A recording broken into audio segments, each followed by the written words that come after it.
जय महाराष्ट्र मित्रांनो, ठाकरेंना मोठा दिलासा. थेट बातमी आली कोर्टातून. सुप्रीम कोर्टात ठाकरेंच्या वतीने केला मोठा युक्तिवाद. नेमकी काय आहे ही महत्त्वाची बातमी मित्रांनो, या व्हिडिओत आपण जाणून घेऊया.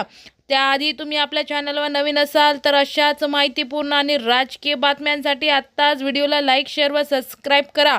काही दिवसांपूर्वी शिवसेना ठाकरे गटात मोठी फूट पडल्याचं पाहायला मिळालं.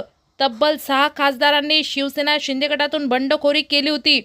त्यांनी उपमुख्यमंत्री एकनाथ शिंदे यांच्या उपस्थितीमध्ये शिवसेना शिंदे गटात प्रवेश केला. शिवसेना ठाकरे गटाच्या 6 खासदारांनी शिवसेना शिंदे गटात प्रवेश केल्यामुळे आता शिवसेना शिंदे गटाच्या खासदारांची संख्या 13वर येऊन पोहोचली आहे. तर दुसरीकडे शिवसेना ठाकरे गटाचे आता अवघे 3 खासदारच आहेत. दरम्यान काही दिवसांपूर्वी लोकसभा अध्यक्षांकडून देखील या 6 खासदारांच्या गटाला शिवसेना शिंदे गटातील विलिनीकरणाला परवानगी देण्यात आली आहे. लोकसभेचे अध्यक्ष ओम बिर्ला यांचा हा निर्णय म्हणजे उद्धव ठाकरे यांच्यासाठी मोठा धक्का मानला जात आहे. परंतु आता शिवसेना ठाकरे गटाच्या दृष्टीने एक महत्त्वाची बातमी समोर आली आहे. या बातमीमुळे शिवसेना ठाकरे गटाचे प्रमुख उद्धव ठाकरे यांना मोठा दिलासा मिळण्याची शक्यता आहे. ज्येष्ठ वकील कपिल सिब्बल यांनी बंडखोर खासदारांविरोधात सुप्रीम कोर्टामध्ये एक याचिका दाखल केली होती. सुप्रीम कोर्टाने एकाच वेळी शिवसेना ठाकरे गटाला दिलासा देखील दिला आहे आणि झटका देखील दिल्याचं पाहायला मिळत आहे. सुप्रीम कोर्टाकडून शिवसेना ठाकरे गटाच्या या याचिकेवर सुनावणीस तयारी दर्शवण्यात आली आहे. परंतु बंडखोर खासदारांच्या विलिनीकरणाला तातडीने स्थगिती द्यावी ही मागणी सुप्रीम कोर्टाकडून फेटाळून लावण्यात आली आहे. या याचिकेबाबत कपिल सिब्बल यांनी कोर्टात मोठा युक्तिवाद केला. ज्येष्ठ वकील कपिल सिब्बल यांनी सुप्रीम कोर्टात ही याचिका दाखल केली आहे. लोकप्रतिनिधीकडून बंडखोरी सुरू आहे, यामुळे पक्ष कमजोर होत आहे. हे जर असं सुरू राहिलं तर संविधानातील 10व्या अनुसूचीला काहीही अर्थ राहणार नाही, असा युक्तिवाद या याचिकेच्या माध्यमातून करण्यात आलाय.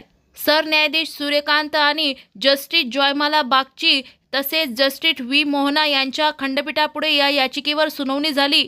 यावेळी सुप्रीम कोर्टाने ही याचिका सूचीबद्ध करण्यास परवानगी दिली आहे. परंतु बंडखोर खासदारांच्या विलिनीकरणाला तातडीने स्थगिती द्यावी ही मागणी सुप्रीम कोर्टाने फेटाळून लावल्यास कपिल सिब्बल पुन्हा या गोष्टीवर युक्तिवाद करतीलच. या निर्णयामुळे शिवसेनेत गेलेल्या 6 खासदारांसाठीच नाही तर एकनाथ शिंदे यांच्याही अडचणीत वाढ होण्याची दाट शक्यता आहे. आता या 6 खासदारांकडून नक्की काय उत्तरे दिली जातात हे पाहण्यासारखे ठरणार आहे. यापूर्वी या खासदारांना पक्षाकडूनही नोटीस देण्यात आली होती. या नोटीसला 7 दिवसांमध्ये उत्तर देण्यास सांगितले होते. आता ते कोर्टाने नोटीस पाठवली आहे.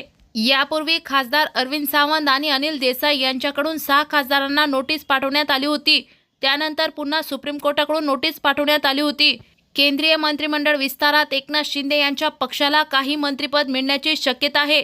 याच पार्श्वभूमीवर एकनाथ शिंदे दिल्ली दौऱ्यावरही होते. मात्र केंद्रीय मंत्रिमंडळ विस्तारापूर्वीच फुटीर खासदारांच्या अडचणीत मोठी वाढ झाली आहे. मित्रांनो, हा निकाल नक्की कोणाच्या बाजूने लागणार, शिवसेना शिंदे गटाच्या की शिवसेना ठाकरे गटाच्या? याबाबत तुमचं मत हे कमेंट बॉक्समध्ये नक्की कळवा. तोपर्यंत जय हिंद, जय महाराष्ट्र.